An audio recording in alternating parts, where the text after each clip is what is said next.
Alright, so next I'm going to show you guys the web browser for the new update.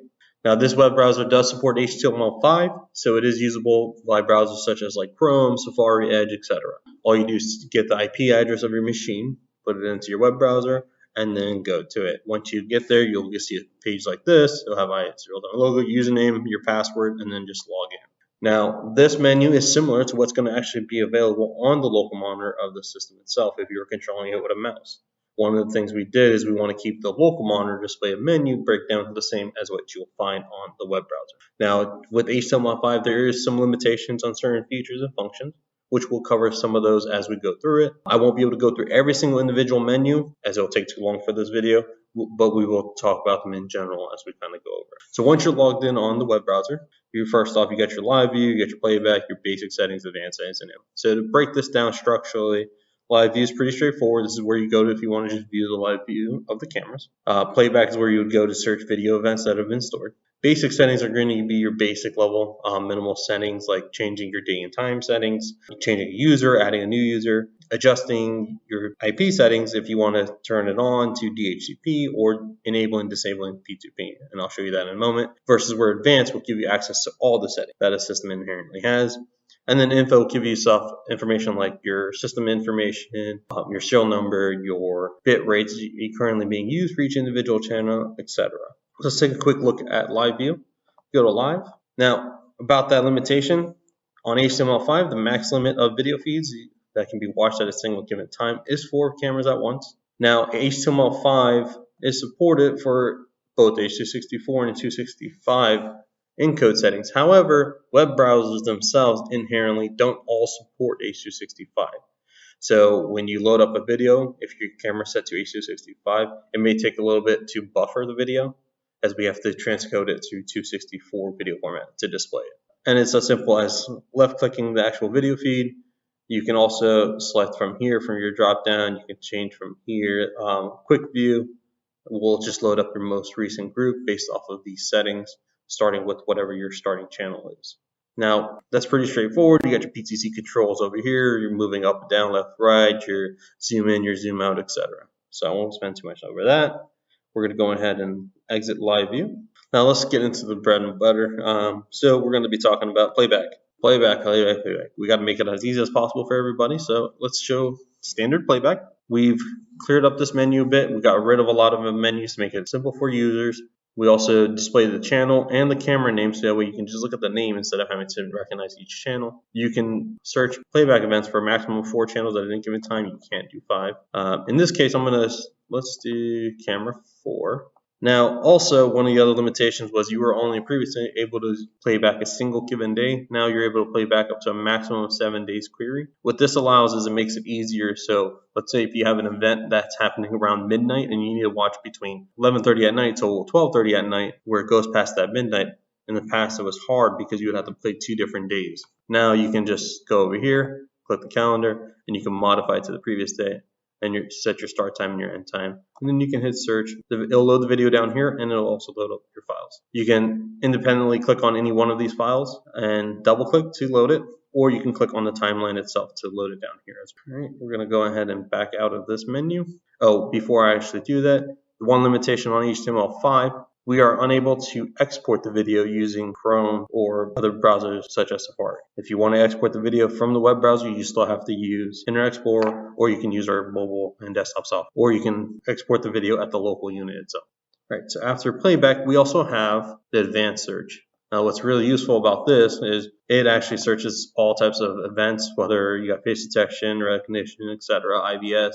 And in this case, I'm going to do IVS, and let's say we do channel 1. If you have IVS set up on other channels, you can select the different channels, or you can actually just go all the way down to the list and select all, and that will search IVS for every single channel. And then you set your start time, end time, what day that you're trying to search for, and you hit search. What this is going to do is it's going to provide you a thumbnail preview of every single IVS event, so you don't have to actually look at the timeline. And then let's say if this is the event that you want to look at, you just select it, and then you hit play and give it a few moments, and it'll buffer the video.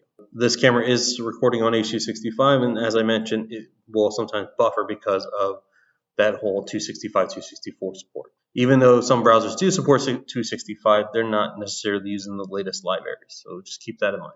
Now let's go ahead and back out of the advanced menu. So that's kind of the advanced search in a nutshell. All the menus will sort of work the same with the exception of IMD. It will give you a listed view. When you hit search, it's going to give you an entire list, start time, your end time, and if you wanted to play back any one of these, you just click on the play, and then it's going to open up a little window. So I'll go ahead and close that out, and now we're going to back out. Now from here, we got basic settings and your advanced settings. Now let's say you wanted to modify your P2P and make sure it's turned on. Well, if all you wanted to do is that, something that's basic, you can go into basic settings, you can go into network, and then from here you can just go to P2P, and then you just make sure it's enabled. See, the network setting here is simplified. There's only two options here. So what we're going to do is we're going to go back, and we're going to go back again, and this time we're going to go to advanced settings, and then we're going to go to network. Now this network actually has all sorts of other options, such as like your email, UPnP, DDNS, ports, etc. It also has our advanced security menu, which we'll go over in a second. So the advanced menu gives you access to all the menus in the system versus the basic settings simplify it down for you. So now let's talk about, since we're on the network settings, let's talk about one of the newest additions to this platform, which is the cybersecurity section. If you go to security status, it will show you some of the security services that are currently running, and it'll also give you some recommendations to enhance your security overall. So anything that's yellow doesn't mean that it's in a bad state. It just means that it could be better in a sense, such as user status detected when the user is not using a complicated password. So meaning you're using something basic like admin123. It's saying that if you want your system to be more secure, use a more secure password for some of your users. And we'll show you if you like, you can simply click on details. It's going to show you some information. You can select optimize, and then it'll take you here. And on the passwords field, it'll tell you which ones are medium and which ones are strong. Let's go back to our network. Now besides that, it also has some other information on here, some of the other services that we're constantly running to make sure the system is secured.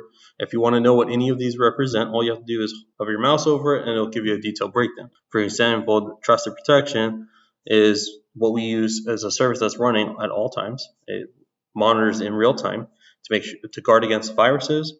We're doing firmware integrity checks and availability checks. Firmware updates are also checked and validated before the system will even update.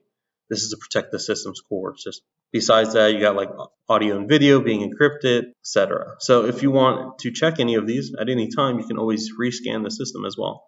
And it will check the status of everything as well and give you an updated view here. But it is always being checked and your system's always being protected. There are some other services down here that you can kind of go through on your own time as you need, or if you have any questions, please feel free to reach out to tech support. Now, we've gone over the basic, you've gone over the advanced settings. Advanced settings a little bit, besides just network, you got camera registration, that's where or camera configuration. That's where you go in there to add, remove devices, you go and edit your camera setting, your encode, your image settings, etc. System operation, that is your general settings like your date and time, etc. In there, storage settings would be like your hard drive status. You check the hard drives, you can set your report schedule, etc. And alert center, that's showing you, that's where you go to set up like your IVS, your smart plan, your alarm contacts, all through here. And as previously mentioned, your info page is where it shows you like your system information, which will show you like your hard drive and your recorder serial number, your network loads, your BPS, which will bit per second, which will show you your camera's resolutions, the channels, and how much data each independent camera is using at any given moment. And that is the web browser overall. Besides that, these same menus are available on the local monitor. The layout's the same way with the exception of the live view menu button won't be there because by default, the system's always showing you live view. Thanks for watching. To learn more, please visit icrealtime.com.